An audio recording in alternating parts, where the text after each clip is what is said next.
আজকে আমরা আলোচনা করব সুষমভাবে আহিত অসীম দীর্ঘ ঋজু তার বা একটি সরল দণ্ডের জন্য কোনো বিন্দুতে তড়িৎক্ষেত্র প্রাবল্য কত হয়। Electric field intensity due to a uniformly charged infinitely long straight wire. এর আগের যে দুটো ভিডিও রয়েছে সেখানে আমরা কি দেখেছিলাম যে একটি সুষমভাবে আহিত গোলাকার খোলকের জন্য তার বাইরে, তার পৃষ্ঠে, তার ভেতরে তড়িৎক্ষেত্র প্রাবল্যের মান কত হয়। তারপরে ভিডিওতে আমরা কি দেখলাম যে একটি সুষমভাবে আহিত নিরেট গোলকের জন্য সেটা পরিবাহী হোক বা অপরিবাহী হোক তার জন্যে তার বাইরে, তার পৃষ্ঠে, তার ভেতরে তড়িৎক্ষেত্র প্রাবল্যের মান কত হয়। সেগুলো কি ছিল? গাউসের সূত্রেরই একটি অ্যাপ্লিকেশন, তাই কি না? গাউসের সূত্রকে ব্যবহার করেই আমরা একটি সুষমভাবে আহিত গোলাকার খোলক বা নিরেট গোলকের জন্য তড়িৎক্ষেত্র প্রাবল্য আমরা নির্ণয় করেছি। আজকের ভিডিওতে আমরা যেটা দেখছি যে সুষমভাবে আহিত একটি অসীম দীর্ঘ ঋজু তারের জন্য কোনো বিন্দুতে তড়িৎক্ষেত্র প্রাবল্য নির্ণয় করা, সেটাও হচ্ছে গাউসের সূত্রেরই একটি application. It is also an application of Gauss's law. পরিষ্কার? তার মানে গসের সূত্র যে আমরা পড়েছিলাম তার তো একটা ব্যবহার ছিল, সেটা কিভাবে ব্যবহার করতে হয় বা কোন ক্ষেত্রে ব্যবহার করতে হয় সেটা আমরা আগের দুটো ভিডিওতে দেখেছি। এবার দেখব যে এই গসের সূত্রকে ব্যবহার করে কি করে একটি সুষমভাবে আহিত অসীম দীর্ঘ ঋজু তার বা সরল দণ্ডের জন্য কোনো বিন্দুতে তড়িৎক্ষেত্র প্রাবল্য নির্ণয় করা যায়। ঠিক আছে, তাহলে আমি তোমাদেরকে সাজেস্ট করব যে তোমরা আগের যে দুটো ভিডিও রয়েছে গস অ্যাপ্লিকেশন অফ গসেস ল এর উপরে, অর্থাৎ গোলাকার খোলকের জন্য এবং নিরেট গোলকের জন্য যে তড়িৎক্ষেত্র প্রাবল্য নির্ণয় করা, সেটা তোমরা একটু কাইন্ডলি দেখে নাও, কারণ সেটার সঙ্গে এই জিনিসটারও লিঙ্ক রয়েছে, কারণ সবগুলোই তো অ্যাপ্লিকেশন অফ গসেস ল। সেখানে অনেক কিছু আমরা বিস্তারিতভাবে আলোচনা করেছি। ঠিক আছে, তো ওগুলো তোমরা একটু কাইন্ডলি দেখে নাও, তারপরে এই ভিডিওটি দেখা শুরু করো, তাহলে দেখবে সব কিছুর মধ্যে একটা লিঙ্ক পাবে, তোমাদের বুঝতে অনেক বেশি সুবিধা হবে। ঠিক আছে, তাহলে আজকে আলোচনা চলো শুরু করা যাক। প্রথমে আমরা দেখি যে কি বলছে এখানে, সুষমভাবে আহিত। সুষমভাবে আহিত বলতে কি বোঝানো হচ্ছে এটা আমরা খুব সুন্দরভাবে ব্যাখ্যা করেছি গোলাকার খোলকের ক্ষেত্রে, আলোচনার ক্ষেত্রে। ঠিক আছে, তাহলে এইখানে আর আমরা এটাকে নতুন করে আলোচনা করছি না। তারপরে দেখি যে সুষমভাবে আহিত অসীম দীর্ঘ ঋজু তার। অসীম দীর্ঘ, এই কথাটুকু আমাদেরকে একটু বুঝতে হবে। প্রথমে আমরা দেখি এই কথাটাকে যে অসীম দীর্ঘ ঋজু তার বলতে ঠিক কি বোঝানো হচ্ছে। অসীম দীর্ঘ ঋজু তার। ঠিক আছে, ঋজু তার বা এটাকে তুমি সরল দণ্ডও ধরতে পারো। কেন, কিভাবে সেটা আমি বলছি তোমাদেরকে, দেখতে থাকো। সরল দণ্ড কিরকম ব্যাপারটা? অসীম দীর্ঘ, অসীম কথা মানে কি? অসীম মানে হচ্ছে ইনফাইনাইট, মানে যার কোনো শেষ নেই, তাই তো আমরা জানি অসীম মানে। তাহলে অসীম দীর্ঘ ঋজু তার বলতে কি বোঝানো হচ্ছে? এমন একটা তার যার দৈর্ঘ্যের কোনো শেষ নেই? না, ব্যাপারটা কিন্তু তা নয়। ব্যাপারটা কীরকম? একটা এক্সাম্পল তোমাদেরকে আমরা দিই। দেখো, আমরা জানি কি, যেমন আমরা পৃথিবীতে আছি, ঠিক আছে, এই হচ্ছে আমাদের পৃথিবী, এই হচ্ছে আমাদের পৃথিবী। আমরা পৃথিবী থেকে যখন দিনের বেলায় সূর্যের দিকে, আকাশের দিকে তাকাই, সূর্যকে দেখি, তখন সূর্যকে দেখতে কতটুকু মনে হয়? সূর্যকে দেখতে ছোট্ট একটা কয়েনের মতো দেখতে, না? কিন্তু আমরা জানি যে সূর্য পৃথিবীর থেকে অনেক অনেক অনেক গুণ বড়। তাহলে সূর্যকে দেখতে অত ছোট মনে হয় কেন? তার কারণ সূর্য আমাদের থেকে অনেক অনেক দূরে রয়েছে এবং দূরত্ব বৃদ্ধির সঙ্গে সঙ্গে সেই জিনিসটিকে অনেক ছোট বলে মনে হয়। চাঁদকে যেমন আমরা আকাশে দেখি, চাঁদ তো অনেক ছোট দেখতে, কিন্তু চাঁদ কি আদতেই অত ছোট? তা তো নয়। আমরা সূর্যকে দেখছি, সেটাও দেখছি একটা ছোট্ট কয়েনের মতো দেখতে, কিন্তু সেটা তো অত ছোট নয়, সেটা পৃথিবীর থেকেও কয়েক গুণ বড়। তাহলে এটা ছোট কেন দেখায়? কারণ সেটা আমাদের থেকে অনেক দূরে রয়েছে। পরিষ্কার বোঝা গেল? আবার একটা এক্সাম্পল তোমাদেরকে দিই। তোমরা বুর্জ খলিফার নাম শুনেছ? বুর্জ খলিফা, সেটা কোথায় রয়েছে? তোমরা নিশ্চয়ই সবাই শুনেছ নামটা। সেটা দুবাইতে রয়েছে। সেটা কি? সেটা হচ্ছে, ধরে নেওয়া হয় সেটা বিশ্বের সবচেয়ে লম্বা বিল্ডিং, যার দৈর্ঘ্য কত? প্রায় 2722 ফিট। এবার ধরে নাও এই হচ্ছে আমাদের সেই বুর্জ খলিফা, একটা এক্সাম্পল হিসেবে ধরে নাও, ঠিক আছে? এই হচ্ছে তোমাদের সেই বুর্জ খলিফা। আমরা এখানে মনে করে আঁকলাম একটা এক্সাম্পল হিসাবে। এই হচ্ছে আমাদের সেই বুর্জ খলিফা, কত 2722 ফিট উচ্চতার একটি বিল্ডিং। এইবার তুমি মনে করো এইটা হচ্ছে গ্রাউন্ড, তুমি মনে করো এই জায়গাতে দাঁড়িয়ে আছো, এই জায়গাতে দাঁড়িয়ে আছো। এবার দাঁড়িয়ে তুমি যদি উপরের দিকে এই বুর্জ খলিফার মাথাটি কোথায় আছে সেটা দেখতে চাও, দেখবে কি একদম মাথা উঁচু করে ফেললেও একদম তুমি তোমার দেখার শেষ সীমা অবধি তাকালে পরেও, মানে তুমি তোমার মাথাটাকে যতটাই বাঁকাও না কেন এই মাথাটা অবধি তুমি দেখতে পারবে না, কারণ সেটা অনেক অনেক অনেক বড় বলে মনে হবে তোমার কাছে। কিন্তু এটা কি আদৌ অতটাই বড়? তা কিন্তু নয়। তুমি যদি এইখানে না দাঁড়িয়ে তুমি যদি এই জায়গায় দাঁড়িয়ে ওই বুর্জ খলিফার দিকে তাকাতে, তাহলে বুর্জ খলিফাটাকে কিন্তু তুমি খুব সহজেই দেখতে পেতে এইখানে। কিন্তু তুমি যখন এইখান থেকে দেখছো তখন তোমাকে মাথাটা একদম বাঁকাতে হচ্ছে, তাহলে গিয়ে তুমি হয়তো বুর্জ খলিফার মাথাটা তাও দেখতে পাচ্ছ না, তুমি হয়তো এইটুকু পর্যন্ত দেখতে পাচ্ছ। তার মানে কি তোমার এই বুর্জ খলিফা থেকে তুমি কতটা দূরে রয়েছো তার উপরে ডিপেন্ড করছে যে সেটা কতটা বড়। পরিষ্কার ঘটনাটা আর একটু সহজভাবে বলার চেষ্টা করি, যেটা আমি এই ক্ষেত্রেও বললাম যে সূর্য থেকে পৃথিবীর দূরত্ব অনেক অনেক অনেক বেশি, যার জন্য কি হচ্ছে যে পৃথিবীর থেকে সূর্য অনেক বড় হওয়া সত্ত্বেও আমাদেরকে সূর্যটা অনেক ছোট বলে মনে হয়। বুর্জ খলিফার ক্ষেত্রেও তাই। তুমি যদি অনেক অনেক অনেক দূর থেকে, মনে করো কয়েক কিলোমিটার দূর থেকে দাঁড়িয়ে বুর্জ খলিফার দিকে তাকাও, তাহলে বুর্জ খলিফাটাকে কিন্তু অত বড় মনে হবে না। কিন্তু তুমি যত সামনে যেতে থাকবে তোমার সাপেক্ষে বুর্জ খলিফাটা কি মনে হবে? অনেক বড় মনে হবে না? তো এইখানে আমার কথাটা বলার মেন উদ্দেশ্য হচ্ছে এটাই যে আমরা কোনো একটা বস্তুকে অসীম দীর্ঘ তুলনা করে নিতে পারি, একটা অসীম দীর্ঘ ধরে নিতে পারি এই আমাদের দূরত্ব সাপেক্ষে। মানে এই যে বুর্জ খলিফা থেকে আমাদের এই ডিস্টেন্সটা এতটাই ছোট, ধরে নাও আমরা এখান থেকে মনে করো 5 ফিট ডিস্টেন্সে দাঁড়িয়ে আছি, তাহলে 5 ফিট ডিস্টেন্সের তুলনায় এই 2722 ফিট অনেক অনেক অনেক বেশি, ঠিক কি না? 5 ফিটের তুলনায় 2722 ফিট তো অনেক অনেক অনেক বেশি। তাহলে আমরা ধরে নিতে পারি এটার সাপেক্ষে এটা অসীম দীর্ঘ। আদতে কিন্তু এটা অসীম দীর্ঘ নয়, এটা ইনফাইনাইটলি লং কিন্তু নয়। কিন্তু আমরা যেখান থেকে দাঁড়িয়ে সেটাকে আমরা দেখছি সেই সাপেক্ষে, সেই দূরত্ব 5 ফিট দূরত্ব সাপেক্ষে আমাদের কাছে মনে হচ্ছে যেন বুর্জ খলিফাটা অনেক অনেক অনেক বেশি। এই কথাটাই আমরা এখানে বোঝাতে চাইছি যে অসীম দীর্ঘ ঋজুতার বলতে বোঝানো হচ্ছে যে আমরা একটা স্ট্রেট এরকম ধরে নাও আমরা একটা স্ট্রেট ওয়্যার ধরে নিয়েছি, এবার আমরা এই স্ট্রেট ওয়্যার থেকে কোন জায়গাতে তড়িৎ ক্ষেত্র প্রাবল্য নির্ণয় করতে চাইছি সেটার উপরে ডিপেন্ড করবে যে এটা কতটা লম্বা। ধরে নাও এখান থেকে আমি এই জায়গাতে তড়িৎ ক্ষেত্র প্রাবল্য কত সেটা নির্ণয় করতে চাইছি। দেখো এখন এই ডিস্টেন্সের তুলনায় এই ডিস্টেন্সটা কিন্তু খুব একটা বড় নয়, তাহলে এইখানে যখন আমরা তড়িৎ ক্ষেত্র প্রাবল্য নির্ণয় করব তাহলে আমরা বলতে পারবো না যে এটা একটা অসীম দীর্ঘ তার। কিন্তু যখন আমরা এই জায়গাতে তড়িৎ ক্ষেত্র প্রাবল্য নির্ণয় করব তখন দেখো এই দূরত্বটার সাপেক্ষে এই দূরত্বটা অনেক অনেক অনেক বেশি। অর্থাৎ আমি কোন জায়গাতে তড়িৎ ক্ষেত্র প্রাবল্য নির্ণয় করব সেই দূরত্বটা যদি এই দূরত্বের তুলনায় অনেক অনেক অনেক ছোট হয় তখন এটাকে আমরা অসীম দীর্ঘ ধরে নিতে পারি। পরিষ্কার হলো ঘটনাটা? তার মানে অসীম দীর্ঘ বলতে প্র্যাকটিক্যালি অসীম নয়, বোঝা গেল? সেটা হচ্ছে আমরা যেখান থেকে দাঁড়িয়ে সেই জিনিসটাকে মাপছি বা সেই জিনিসটাকে দেখছি সেই তুলনায় সেই দৈর্ঘ্যটা অনেক অনেক অনেক বেশি।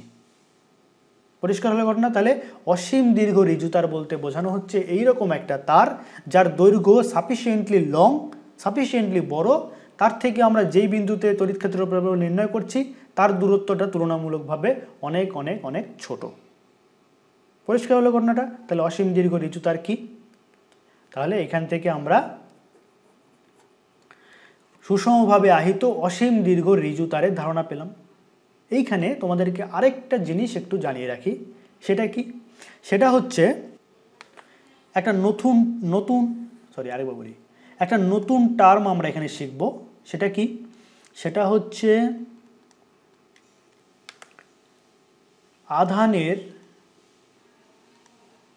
আধানের রৈখিক ঘনত্ব। কারণ এই টার্মটা আমরা এই ক্ষেত্রে ব্যবহার করব, তাই কি জিনিসটা সেটা একটু আমাকে বুঝে নেওয়া দরকার। এটাকে ল্যামডা দিয়ে প্রকাশ করা হয়। ইংরেজিতে যদি আমরা এটাকে লিখি তাহলে এটাকে ইংরেজিতে এটা নাম হয় লিনিয়ার চার্জ ডেন্সিটি।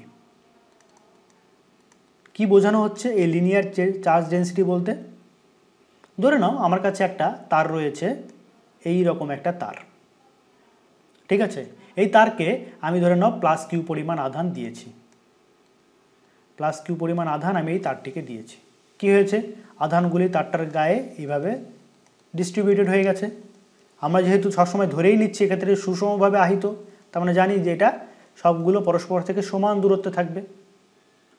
সুষমভাবে আহিত বলতে আধানের বন্টনটা সব জায়গাতে সমান, বা আধানের ঘনত্ব সব জায়গাতে সমান। আমি যদি এইটুকু জায়গার মধ্যে দেখি, এখানে যেই কটা আধান পাবো এইটুকু জায়গার মধ্যে ঠিক সেই কটা আধানই পাবো, এইটুকু জায়গার মধ্যে ঠিক সেই কটা আধানই পাবো।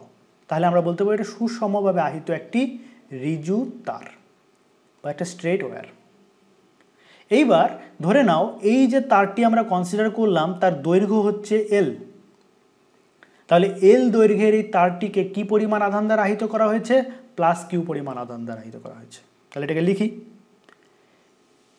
এল দৈর্ঘ্যের তারে আধান কত? আধানের পরিমাণ হচ্ছে কিউ। তাহলে একক দৈর্ঘ্যের তারে আধানের পরিমাণ কত হবে? Q by L. এটাই হচ্ছে আধানের রৈখিক ঘনত্ব, অর্থাৎ একক দৈর্ঘ্যের তারের মধ্যে কত পরিমাণ আধান রয়েছে সেটাই হচ্ছে আধানের রৈখিক ঘনত্ব, অর্থাৎ lambda is equals to Q by l. পরিষ্কার? বা এখান থেকে আমরা লিখতে পারি q is equals to lambda into l. এটাকে আমরা এই ক্ষেত্রে ব্যবহার করব। কেন, কিভাবে, সেটা আমরা দেখছি। এটা আমরা আরও বিস্তারিতভাবে পরবর্তী আলোচনা যখন শুরু করব তখন জিনিসগুলো দেখব। তাহলে অসীম দীর্ঘ তার বলতে কি বোঝানো হচ্ছে সেটা তোমরা বুঝতে পারলে, আর আধানের রৈখিক ঘনত্ব বা লিনিয়ার চার্জ ডেন্সিটি বলতে কি বোঝানো হচ্ছে সেটা তোমরা বুঝতে পারলে, যে একক দৈর্ঘ্যের মধ্যে কতটা পরিমাণ আধান রয়েছে। অর্থাৎ আমরা যদি ধরে নিই এই পুরো দৈর্ঘ্যটা হচ্ছে 10 মিটার, তাহলে 1 মিটার, মনে করো এখান থেকে এইটুকু হচ্ছে 1 মিটার, তাহলে এই 1 মিটারের মধ্যে কতটা আধান রয়েছে সেটাই হচ্ছে ল্যামডা। বুঝা গেল? সেটাই হচ্ছে আমাদের lambda, Q divided by L. তাহলে এইবার আমরা আসছি আমাদের মূল বিষয়, কারণ এই যে ধারণা দুটো আমরা দিলাম এটা আমাদের এই ক্ষেত্রে একটু কাজে লাগবে, তাই জন্য তোমাদেরকে আমরা একটু প্রথমে জানিয়ে রাখলাম। এবার তাহলে চলে আসি আমাদের মূল বিষয়ে, যে সুষমভাবে আহিত অসীম দীর্ঘ ঋজু তার বা সরল দণ্ডের জন্য কোনো বিন্দুতে তড়িৎ ক্ষেত্র প্রাবল্য কত হয়। তার জন্য আমরা একটা সুষমভাবে আহিত অসীম দীর্ঘ ঋজু তার একটু এঁকে নিই। সেটা কীরকম দেখতে হবে? সেটি ঠিক এইরকম দেখতে হবে। এইরকম একটি দীর্ঘ তার যাকে আমরা সুষমভাবে আহিত করেছি আধান দিয়ে, এই যে প্লাস আধান দিয়ে আমরা সুষমভাবে আহিত করেছি। এবার আমরা দেখতে চাই এর থেকে আর দূরত্বে অবস্থিত যে কোনো একটা বিন্দু, ধরে নাও এই হচ্ছে আমাদের সেই পি বিন্দু, পি বিন্দুতে আমরা তড়িৎ ক্ষেত্র প্রাবল্য কত সেটা নির্ণয় করতে চাইছি। তাহলে এই যে দীর্ঘ তারটি, এই তারটিকে আমরা একটি অসীম দীর্ঘ তার তখনই বলতে পারবো যখন এই দূরত্বের তুলনায় এর দূরত্বটা অনেক অনেক অনেক বেশি হবে। এবং এখানে দেখে তাই মনেও হচ্ছে এটা অ্যাকচুয়ালি আরও কাছে হওয়া উচিত ছিল, আর এটাকে আরেকটু লম্বা হওয়া উচিত ছিল। তাহলে সেইভাবে আঁকতে গেলে এখানে আঁকাটা খুব ডিফিকাল্ট। তোমরা নিশ্চয়ই বুঝতে পারছো যে আমাদের মেন যেটা বলার উদ্দেশ্য সেটা কি, যে এই দূরত্বের তুলনায় এই দূরত্বটা যখন অনেক অনেক বেশি হবে তখন এটাকে আমরা একটা অসীম দীর্ঘ তার হিসেবে ধরে নিতে পারি। তাহলে এই ক্ষেত্রে এটি হচ্ছে আমাদের সুষমভাবে আহিত একটি অসীম দীর্ঘ তার, এবং এর থেকে স্মল আর দূরত্বে পি বিন্দুতে তড়িৎ ক্ষেত্র প্রাবল্যের মান কত সেটাকে আমরা পরিমাপ করতে চাই। তাহলে এটা কি? এটা হচ্ছে গাউসের সূত্রেরই একটা অ্যাপ্লিকেশন। এই যে আজকে আলোচনা শুরুতেই বললাম এটা হচ্ছে অ্যাপ্লিকেশন অফ গসেস ল। তাহলে গাউসের সূত্রকে এই ক্ষেত্রে ব্যবহার করতে হলে আমাদেরকে কি করতে হবে? গাউসের সূত্রের ধারণা অনুযায়ী আমাকে একটা গাউসীয় তল কল্পনা করে নিতে হবে। এমনভাবে কল্পনা করতে হবে যেন গাউসীয় তলটি এই পি বিন্দুটি গাউসীয় তলের উপরে থাকে। সেটা কীরকম দেখতে হবে সেটা একটু এঁকে নেওয়া যাক। গাউসীয় তলটি ঠিক এই রকম চোঙাকার বা সিলিন্ড্রিক্যাল শেপের দেখতে হবে। এখন একটা মনের মধ্যে প্রশ্ন চলে এলো যে আগের দুটো ক্ষেত্রের আলোচনায় যে একটা গোলাকার খোলকের জন্য আবার একটা নিরেট গোলকের জন্য, সেই ক্ষেত্রে যখন আমরা গাউসীয় তলটি কল্পনা করছিলাম সেটা ছিল একটি গোলাকার গাউসীয় তল, এই ক্ষেত্রে একটা সিলিন্ড্রিক্যাল গাউসীয় তল হলো কেন? দেখো, তোমরা একটা জিনিস খেয়াল করো, ওখানে যেটা আমরা বলেছিলাম এই ক্ষেত্রেও সেটাই, যে গাউসের সূত্র থেকে যখন আমরা গাউসীয় তলের ধারণা পেয়েছিলাম, সেই গাউসীয় তলের একটা অন্যতম বৈশিষ্ট্য কি, যে গাউসীয় তলের প্রতিটি বিন্দুতে তড়িৎক্ষেত্র প্রাবল্যের মান সমান হয়। অর্থাৎ এই যদি গাউসীয় তলটি হয়, তাহলে এই যে তারটি রয়েছে তার থেকে আর দূরত্বে অবস্থিত এই বিন্দুতে তড়িৎক্ষেত্র প্রাবল্যের মান যা হবে, আর এই তার থেকে আর দূরত্বে অবস্থিত এই বিন্দুতে তড়িৎক্ষেত্র প্রাবল্যের মান তাই হবে। এখান থেকে এই দূরত্ব তড়িৎক্ষেত্র প্রাবল্যের মান তাই হবে, এখান থেকেও তাই, এইখান থেকেও তাই, এখান থেকেও তাই। তাহলে এই শর্তটা যে পালন করতে হবে গাউসীয় তলের, মানে গাউসীয় তলের প্রতিটি বিন্দুতে তড়িৎক্ষেত্র প্রাবল্যের মান সমান, সেই শর্তটা পালন করতে হলে এই তলটিকে একটি চোঙাকৃতি তলই হতে হবে। বোঝা গেল? তাই জন্য আমাদের এই ক্ষেত্রে যে গাউসীয় তলটি আমরা কল্পনা করেছি সেটা একটি চোঙাকার গাউসীয় তল। পরিষ্কার হলো? অর্থাৎ এই ক্ষেত্রে আমি যে কথাটা বললাম আরেকবার বলি, যে এইখান থেকে গাউসীয় তলের বৈশিষ্ট্য হচ্ছে যে গাউসীয় তলের প্রতিটি বিন্দুতে তড়িৎক্ষেত্র প্রাবল্যের মান সমান। তাহলে এই আধানটির জন্য, এই যে তারটি রয়েছে আহিত তারটি, তার জন্য এখান থেকে আর দূরত্বে অবস্থিত এই বিন্দুতে তড়িৎক্ষেত্র প্রাবল্যের মান যা হবে, এইখান থেকে এই দূরত্বটা কত, এটাও তো আর, এখান থেকে এই দূরত্ব কত সেটাও আর, এখান থেকে এই দূরত্ব সেটাও আর, এখান থেকে এই দূরত্ব সেটাও আর, এখান থেকে এই দূরত্ব সেটাও আর। তাহলে কি এই জায়গাতে যে তড়িৎক্ষেত্র প্রাবল্যের মান এখানেও তা, এখানেও তা, এখানেও তা, এখানেও তা, এখানেও তা, এখানেও তা। অর্থাৎ গাউসীয় তলের যে অন্যতম বৈশিষ্ট্য যে তার উপরে সব জায়গাতেই তড়িৎক্ষেত্র প্রাবল্যের মান সমান, সেটা স্যাটিসফাইড হলো। তাহলে ওই গাউসীয় তলের শর্ত অনুযায়ী এই গাউসীয় তলটিকে আমাদের একটি চোঙাকার গাউসীয় তল হতেই হবে। পরিষ্কার বোঝা গেল? যার এইখানে এই যে ক্রস সেকশনাল এরিয়ার ব্যাসার্ধ কত হচ্ছে আর। আমরা ধরে নিচ্ছি এই ক্ষেত্রে এই গাউসীয় তলটির দৈর্ঘ্য হচ্ছে এল দৈর্ঘ্য, গাউসীয় তলটির দৈর্ঘ্য হচ্ছে এল। পরিষ্কার? ঠিক আছে।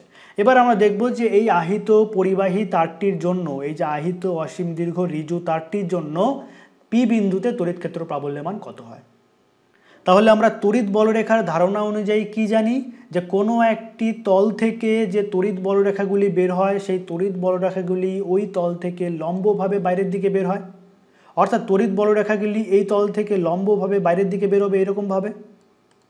তাহলে এই দিক থেকে যদি লম্বভাবে বের হয়, তাহলে এই তল থেকেও তো লম্বভাবে বেরোবে। বোঝা গেল? তাহলে এই পি বিন্দু থেকে যে তড়িৎ বলরেখাটি বেরোবে, সেই তড়িৎ বলরেখাটি এদিক বরাবর বেরোবে। অর্থাৎ এই বিন্দু যে তড়িৎ ক্ষেত্র প্রাবল্যের অভিমুখ, সেটা হবে এই দিক বরাবর। এটাকে আমরা নাম দিয়ে দিচ্ছি ই। তাহলে এটা আমাদের ই তড়িৎ ক্ষেত্র প্রাবল্যকে নির্দেশ করছে। অর্থাৎ এই আহিত পরিবাহী তারটির জন্য বা অসীম দীর্ঘ ঋজু তারটির জন্য তার থেকে আর দূরত্বে অবস্থিত পি বিন্দুতে তড়িৎক্ষেত্র প্রাবল্যের মান হচ্ছে ই, এবং তার অভিমুখ কোন দিক বরাবর হবে, এই তল থেকে লম্বভাবে বাইরের দিক বরাবর, ঠিক এইরকমভাবে। পরিষ্কার হলো? আচ্ছা, তাহলে আগের আলোচনা অনুযায়ী এইখানেও আমরা তাই করব, যে পি বিন্দুতে যদি আমাদের তড়িৎক্ষেত্র প্রাবল্য নির্ণয় করতে হয়, তাহলে পি বিন্দুকে ঘিরে এখানে একটা ছোট্ট ক্ষেত্রকে আমাদের কল্পনা করে নিতে হবে। ছোট্ট ক্ষেত্রটি কীরকম, ধরে নিলাম আমরা এইরকম একটা ছোট্ট ক্ষেত্র, যার ক্ষেত্রফল কত, ডিএস, এবং এই ক্ষেত্রটিকে আমরা একটা ক্ষেত্র ভেক্টর হিসেবে কনসিডার করে নিতে পারি ক্ষেত্র ভেক্টরের ধারণা অনুযায়ী, যার মান কত হবে, এই ডিএস ক্ষেত্রের সঙ্গে সমান, ডিএস ক্ষেত্রফলের মানের সঙ্গে সমান, এবং তার অভিমুখ কোন দিক বরাবর হবে, এই তল থেকে লম্বভাবে বাইরের দিক বরাবর, ঠিক এই দিক বরাবর ক্রিয়া করবে ডিএস। হলো? তাহলে এখানে আমাদের ই এবং ডিএস এর মধ্যবর্তী কোণ কত হলো, 0 ডিগ্রি, যেটা আমরা আগের ক্ষেত্রেও দেখেছিলাম। তাহলে এই ডিএস ক্ষেত্রের মধ্য দিয়ে অতিক্রান্ত তড়িৎ ফ্লাক্স, সেটা কত হবে, ডিএস ক্ষেত্রের মধ্য দিয়ে অতিক্রান্ত তড়িৎ ফ্লাক্স ডি ফাই, সেটার ভ্যালু হবে ই ডট ডিএস। তাহলে এটাকে আমরা যেহেতু দুটো ভেক্টরের স্কেলার গুণফল বা ডট গুণফল, এটাকে আমরা কি লিখতে পারি, ই ডিএস কস থিটা, যেখানে থিটা হচ্ছে ই এবং ডিএস এর মধ্যবর্তী কোণ। এখানে আমরা দেখতেই পাচ্ছি ই এবং ডিএস দুটো একই দিকে ক্রিয়া করছে, তারা পরস্পরের সঙ্গে সমান্তরাল, অর্থাৎ এদের মধ্যবর্তী কোণ হচ্ছে 0 ডিগ্রি। তাহলে আমরা এখানে কি লিখতে পারি, কস থিটার জায়গায় 0 ডিগ্রি লিখবো। তাহলে এখানে এটা যে বসাই, তাহলে এটা হবে ই ডিএস কস 0 ডিগ্রি, আর কস 0 ডিগ্রি ভ্যালু কত হয়, 1। তাহলে এটা আমাদের কি পড়ে থাকলো, শুধুমাত্র ই ডিএস। এখানে একটু কাজ করি, এটাকে আমরা একটু আলাদা করে দিই, এরকমভাবে একটু আলাদা করে দিলাম, যাতে তোমরা এটার সাথে এটাকে মিলিয়ে না ফেলো। ঠিক আছে। আচ্ছা, তাহলে আমাদের ডিফাইটা কত হলো, ইডিএস। এবার এখানে একটু জিনিস খুব মন দিয়ে দেখো, খুব ভাইটাল কিন্তু এখানে। সেটা কি, আমরা যখন গাউসীয় তলের ধারণা পেয়েছিলাম তখন আমরা কি দেখেছি, যে গাউসীয় তলটিকে যে আমরা কল্পনা করি সেই গাউসীয় তলটি হচ্ছে একটি বদ্ধ তল। তাহলে এই যে গাউসীয় তলটি আমরা কল্পনা করেছি তার এই উপরের তল এবং নিচের তল, এই তল দুটো তো বন্ধ হতে হবে। এটা তো বক্রতল, এটা তো বন্ধ, বোঝা গেল। এটা যদি আমরা মনে করি এরকম একটা সিলিন্ডারের মতো কনসিডার করি, এইরকম যদি একটা সিলিন্ডার হয়, তাহলে এই সিলিন্ডারের তো এই সাইডটা আমাদের বন্ধ রয়েছে, এই সাইডটা তো বন্ধ, এটুকু বুঝতেই পারছি এটা বদ্ধ। কিন্তু উপরের তল আর নিচের তল বন্ধ হলে তবেই আমরা বলতে পারবো এটা সম্পূর্ণরূপে একটা ক্লোজড কৌটোর মতো দেখতে, তাই না? আর গাউসীয় তলের শর্তই তো তাই, গাউসীয় তলটি একটা বদ্ধ তল হতে হবে। তার মানে এই ক্ষেত্রে আমরা যেই তল দুটোকে ধরে নিচ্ছি, উপরের তলটি এটা কিন্তু একটা বদ্ধ তল, এটা ক্লোজড হবে, এটা কিন্তু ওপেন হবে না। তাহলে এটা হলো আমাদের একটা ক্লোজড একটা গাউসীয় তল। তাহলে এই সম্পূর্ণ গাউসীয় তলের মধ্য দিয়ে অতিক্রান্ত যে নেট তড়িৎ ফ্লাক্স সেটা কত হবে, সেটা হবে কত, এটাকে আমরা একটা নাম দিই। এই যে বাইরের বক্রতলটি রয়েছে, এই বক্রতলটিকে আমরা নাম দিলাম নাম্বার 1, এটা হচ্ছে আমাদের 1 নম্বর তল। এই উপরের যে তলটি রয়েছে এটাকে আমরা নাম দিলাম 2 নম্বর তল, আর নিচের যে তলটি রয়েছে সেটাকে দিলাম 3 নম্বর তল। কারণ এখান থেকে যে তড়িৎ বলরেখাগুলি বেরোচ্ছে সেই তড়িৎ বলরেখাগুলি এই তল দিয়েও পাস করবে, এই তল দিয়ে, এই যে বাইরে যে বক্রতলটি রয়েছে এই বক্রতল দিয়ে যেমন পাস করবে, ঠিক তেমনভাবে এই উপরের তল দিয়েও তো পাস করবে, এই নিচের তল দিয়েও তো পাস করবে। তাহলে এই বদ্ধ তলটির মধ্য দিয়ে অতিক্রান্ত নেট তড়িৎ ফ্লাক্স বলতে কি বোঝায়, এই বক্রতলটির মধ্য দিয়ে কতটা তড়িৎ ফ্লাক্স যাচ্ছে, এই উপরের সমতল তলটি দিয়ে কতটা তড়িৎ ফ্লাক্স যাচ্ছে, নিচের তলটি দিয়ে কতটা তড়িৎ ফ্লাক্স যাচ্ছে, তিনটাকে যোগ করে দিলে পরে আমরা পাবো সম্পূর্ণ বদ্ধ গাউসীয় তলটির মধ্য দিয়ে অতিক্রান্ত তড়িৎ ফ্লাক্সের পরিমাপ কত। পরিষ্কার হলো ঘটনাটা? তাহলে এইখানে আমরা কি লিখতে পারি, এখান থেকে আমরা লিখতে পারি এই সম্পূর্ণ বদ্ধ গাউসীয় তলের মধ্য দিয়ে অতিক্রান্ত যে তড়িৎ ফ্লাক্স সেটা হবে আসলে 1 নম্বর তলের এই সম্পূর্ণ যে বক্রতলটি রয়েছে সাইডের যে কার্ভ সারফেস তার মধ্য দিয়ে অতিক্রান্ত তড়িৎ ফ্লাক্স প্লাস এই উপরের সমতল তলটির মধ্য দিয়ে অতিক্রান্ত যে তড়িৎ ফ্লাক্স প্লাস নিচের সমতল তলটির মধ্য দিয়ে অতিক্রান্ত তড়িৎ ফ্লাক্স, এই তিনটাকে যোগ করলে পরে আমরা পাবো এই সম্পূর্ণ গাউসীয় তলের মধ্য দিয়ে অতিক্রান্ত নেট তড়িৎ ফ্লাক্স ফাই।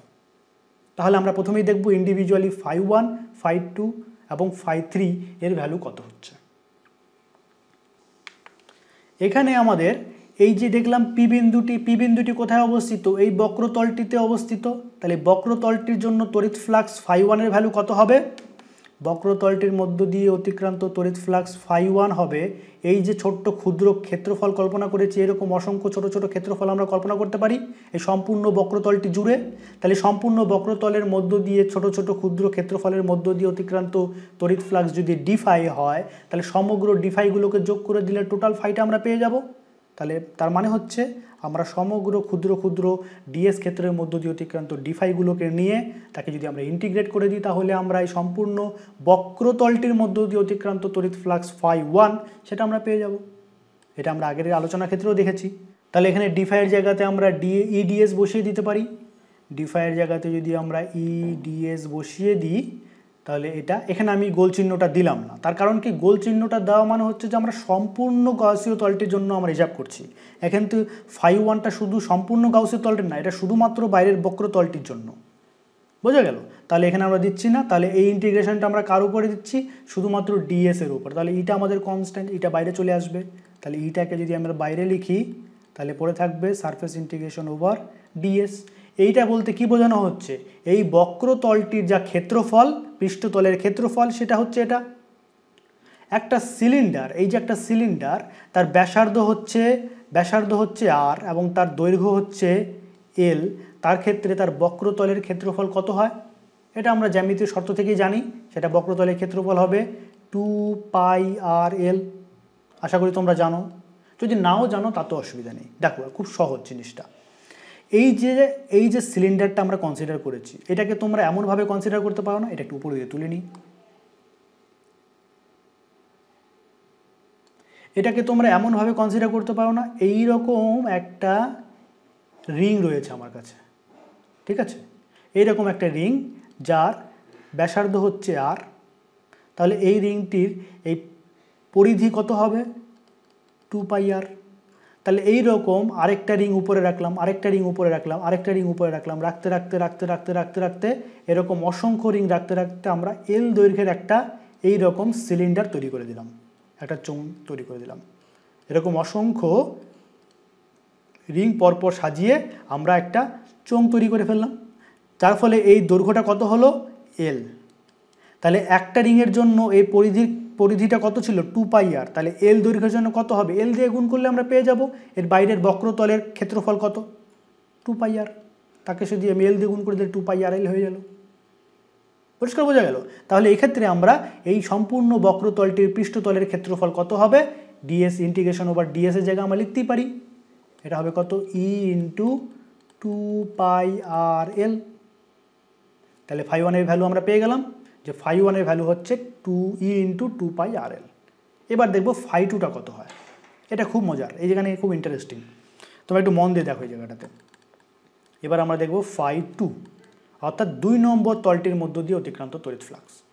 এখন দেখো এই 2 নম্বর তলের এখানে তড়িৎ ক্ষেত্র প্রাবল্য অভিমুখ কোন দিক বরাবর, এই দিক বরাবর।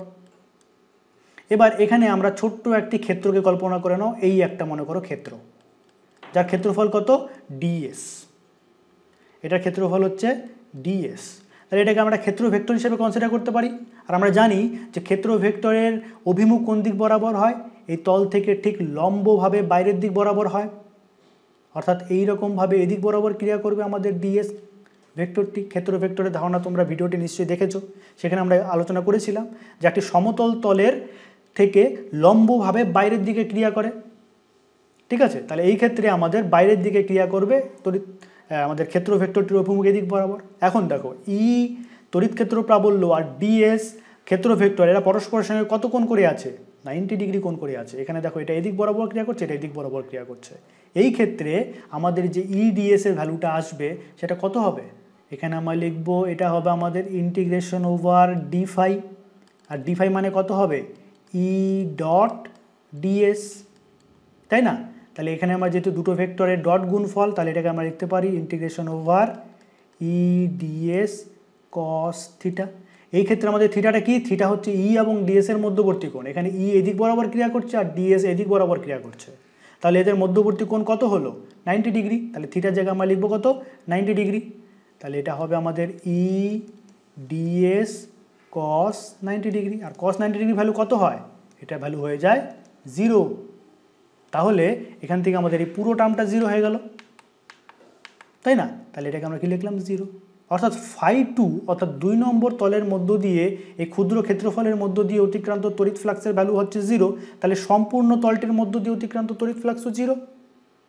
ঠিক একইভাবে আমরা যদি নিচের তলটির জন্য তড়িৎ ফ্লাক্স বের করি, সেক্ষেত্রেও কিন্তু একই ঘটনা ঘটবে।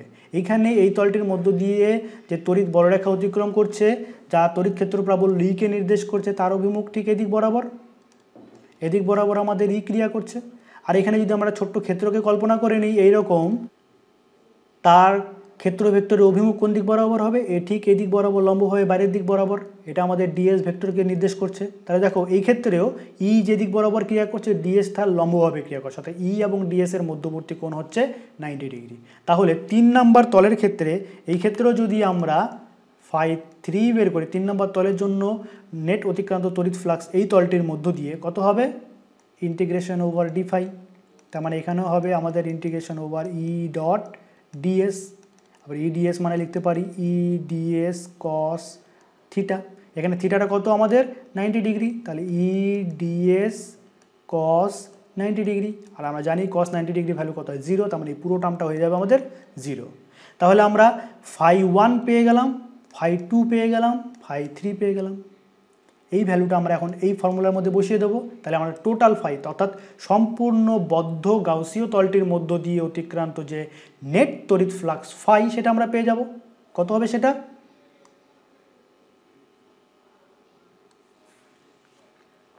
তাহলে সম্পূর্ণ বদ্ধ গাউসীয় তল মধ্য দিয়ে অতিক্রান্ত যে নেট তড়িৎ ফ্লাক্স ফাই, সেটা কত হবে, φ1 এর জায়গায় আমরা লিখব 2πrl ইন্টু 2πrl প্লাস φ2 জায়গায় লিখব 0 প্লাস φ3 জায়গায় লিখবো 0, অর্থাৎ আলটিমেটলি আমাদের কাছে এটা পড়ে থাকলো E ইন্টু 2πRL।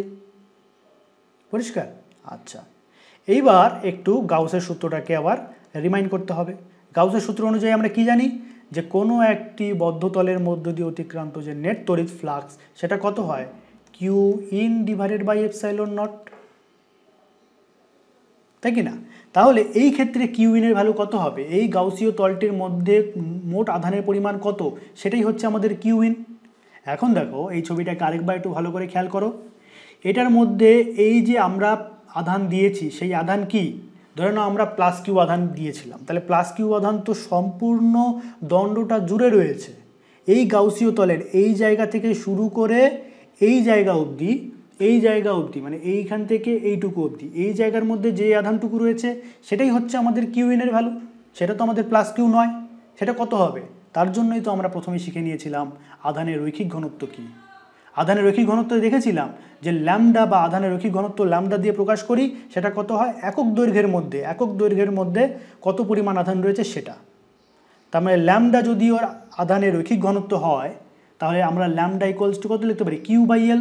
মানে এল দৈর্ঘ্যের তারটিকে আমরা যদি কিউ পরিমাণ আধান দিয়ে আহিত করি, তাহলে lambda is equals to Q by L. তার মানে কিউ এর জায়গায় কী লিখতে পারি, ল্যামডা ইন্টু এল। তাহলে এই ক্ষেত্রে আমরা তাই লিখব, এই ক্ষেত্রে আমরা কিউ এর জায়গায় লিখব lambda into L divided by epsilon nought. অর্থাৎ এল দৈর্ঘ্যের এই তারটুকুর মধ্যে, এই অংশটুকুর মধ্যে কি পরিমাণ আধান রয়েছে, ল্যামডা ইন্টু এল পরিমাণ আধান রয়েছে, যেখানে ল্যামডা হচ্ছে ওর একক দৈর্ঘ্যের মধ্যে আধানের পরিমাণ। মনে করে ধরে নাও এইটুকু থেকে এইটুকু, এই অংশটুকুর মধ্যে ল্যামডা পরিমাণ আধান রয়েছে, তাহলে এই পুরো এল দৈর্ঘ্যের মধ্যে কত পরিমাণ আধান রয়েছে, ল্যামডা ইন্টু এল পরিমাণ। পরিষ্কার? তাহলে এখান থেকে আমরা দেখতে পারি যে এই ফাইয়ের ভ্যালু আর এই ফাইয়ের ভ্যালু সমান, অর্থাৎ E into 2πRL equals to lambda into L by epsilon nought. লিখে দিই, তাহলে এখান থেকে আমরা পাচ্ছি E into 2πRL that is equals to lambda into L divided by epsilon nought. তাহলে এইটাকে একটা সাইডে রাখি, বাকিগুলোকে সব এক পাশে নিয়ে যাই, রিঅ্যারেঞ্জ করে লিখলে পরে আমরা পাচ্ছি 1/2πRL into lambda into L divided by epsilon nought. এখানে ল্যামডা ক্যান্সেল আউট হয়ে যাবে, কি পড়ে থাকবে, এখানে পড়ে থাকবে শুধুমাত্র 1/2π, এপসাইলন নটটা এই পাশে লিখলাম, আরটাকে পাশে লিখলাম, epsilon naught into lambda divided by r. এটাই হচ্ছে আমাদের তড়িৎ ক্ষেত্র প্রাবল্য ই এর মান। একটা অসীম দীর্ঘ ঋজু তার বা সরল দণ্ডের জন্য তার থেকে আর দূরত্বে অবস্থিত যে কোনো বিন্দুতে তড়িৎ ক্ষেত্র প্রাবল্য ই এর মান হচ্ছে 1/2π epsilon naught into lambda by r, যেখানে ল্যামডা হচ্ছে ওই অসীম দীর্ঘ ঋজু তারটির আধানের রৈখিক ঘনত্ব, অর্থাৎ একক দৈর্ঘ্যের মধ্যে এই ল্যামডা পরিমাণ আধান রয়েছে। পরিষ্কার হলো? এবার এটাকে আমরা একটু সাজিয়ে লিখি, কীরকম, কারণ এখনও পর্যন্ত আমরা যখন তড়িৎ ক্ষেত্র প্রাবল্য যত জায়গাতেই দেখেছি সব জায়গাতেই দেখেছি কিনা এটা 1/4π এপসাইলন নট এইভাবে লেখা আছে, তাহলে এখানে 1/2π এপসাইলন নট লিখতে একটু অড লাগছে, এটা একটু সুন্দর করে আমরা সাজিয়ে লিখি। তাহলে এই এক্সপ্রেশনটা আমাদের কি দাঁড়াবে, এই এক্সপ্রেশনটাকে আমরা এইভাবে লিখতে পারি না, E is equals to 1/4π epsilon naught 2 lambda divided by r. হ্যাঁ, 2 ক্যান্সেল করে দিলে আবার এটাই ফিরে আসবে তোমাদের। তাহলে E is equals to 1/4π epsilon naught 2 lambda by r. তাহলে তড়িৎ ক্ষেত্র প্রাবল্যের মান তোমরা এইভাবেও লিখতে পারো, এইভাবেও লিখতে পারো, যেমন খুশি। তাহলে সুষমভাবে আহিত, এইরকম একটি সুষমভাবে আহিত অসীম দীর্ঘ ঋজু তার, সুষমভাবে আহিত অসীম দীর্ঘ ঋজু তারের জন্য তার থেকে আর দূরত্বে অবস্থিত যে কোনো বিন্দুতে তড়িৎ ক্ষেত্র প্রাবল্যের মান হচ্ছে এটা। তাহলে আজকের আলোচনা আমরা এখানে শেষ করছি। সুস্থ থাকো, ভালো থাকো, সঙ্গে থাকো, ধন্যবাদ।